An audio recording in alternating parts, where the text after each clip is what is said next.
ආන් එතන අපි හැම වෙලේම අපේක්ෂාවෙන් ඉන්න ඕනේ. බලාපොරොත්තුව ඉන්න ඕනේ. මේම දෙයක් වෙනවා. සහ මේ S2කට පේන හැම දෙයක්ම අපි අවසියෙන් බැලුවොත් ඒ බලන අවසියෙන් ඉන්න කාල පරිච්ඡේදය තුල ඉන්නේ මිත්‍යාව. නැත්තම් ෆේල් එක නා ෆේල්.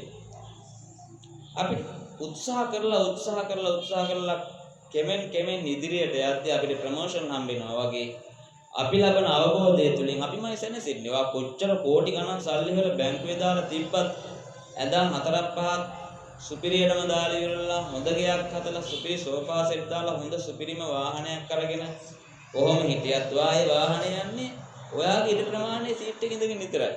වාහනේ කොච්චර සීට් තුනත් හැම සීට් එකකම ඉඳගෙන වාට ගමන යන්න බෑනේ.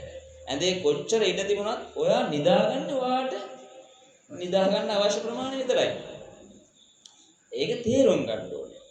අන්න ඒකයි මනසින් අවබෝධය ඇති කර ගන්නවා කියන්නේ.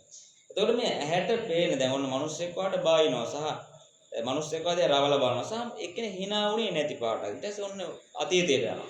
ප්‍රශ්න. අතීතයෙන් ගන්නවා සංඥා. data ගන්නවා අරගෙන ඒකට දානවා. දාලා මොකද වෙන්නේ? දැම්ම ගමන් දැනට පවතින කළ යුතු software එක අවුල් යනවා. ඒක wait වෙනවා.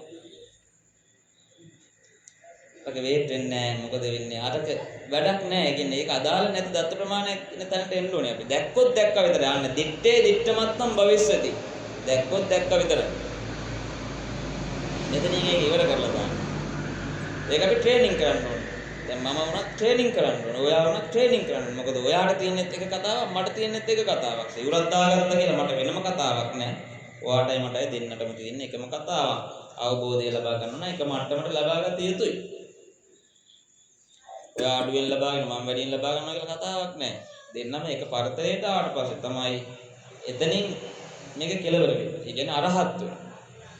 අරහත්ත්වයට පත් වෙනවා කියලා කියන්නේ අවබෝධයට එන්න ඕන. නැහැ තේරුම් ගන්න.